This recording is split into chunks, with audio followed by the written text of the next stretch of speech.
शर्मनाक घटना भारत मंडपम में करने का प्रयास कांग्रेस के युवा संगठन ने करने का प्रयास किया है। पूरी दुनिया के अंदर भारत की छवि को खराब करने का कुत्सित प्रयास हुआ और हम इसकी निंदा करते हैं। यह बहुत ही शर्मनाक घटना है कांग्रेस के लोगों के द्वारा, कांग्रेस के नेताओं का। ये यानी देश की कीमत पर ये लोग खिलवाड़ करना चाहते हैं। राजनीति होती है, आरोप प्रत्यारोप होते हैं, लेकिन हम देश की कीमत पर सौदेबाजी करें, देश की छवि के साथ खिलवाड़ करें, जहां 100 से अधिक देशों के लोग भागीदार बन रहे हों, वहां पर इस प्रकार की उत्पात मचा करके अराजकता फैलाने का प्रयास असह्य है।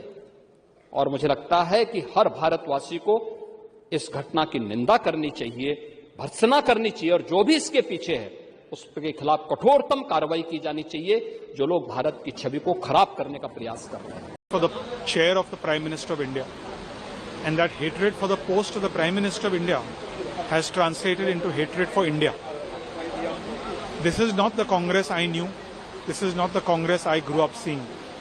This is very unfortunate that from being a party that would offer constructive suggestions to take the country forward, now it's reduced itself to a mob that disrupts anything that is good for India.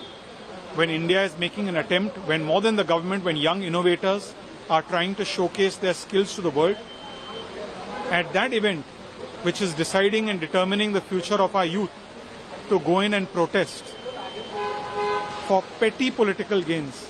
Youth Congress ने कौन सा गलत काम किया, मैं तो ये जानना चाह रही हूँ। यूथ कांग्रेस इस देश के युवाओं की आवाज है। युवाओं ने जाके शांतिपूर्वक ढंग से एक प्रदर्शन किया, और क्या प्रदर्शन किया, कौन है जो इससे आक्रोशित है? क्या आक्रोश है कि इन युवाओं ने जाकर ये प्रदर्शन किया कि एक कॉम्प्रोमाइज प्रधानमंत्री ने भारत की अस्मिता के साथ खिलवाड़ किया है। एक कॉम्प्रोमाइज प्रधानमंत्री ने एक ऐसी ट्रेड डील करी अमेरिका के साथ जिसमें भारत के किसान तबाह हो जाएंगे। हमारा सारा का सारा डेटा सौंप दिया अमेरिका को। हमारी एनर्जी सिक्योरिटी के साथ एक कॉम्प्रोमाइज प्रधानमंत्री ने मखौल उड़ाया उसका। अमेरिका कहने से अब हम रूस का तेल नहीं खरीदेंगे, अमेरिका के कहने से हम चाबार पोर्ट से बाहर हो जाएंगे, अमेरिका के कहने से हम सीज फायर कर लेंगे। यही तो बताने की कोशिश करी गई कि एक प्रधानमंत्री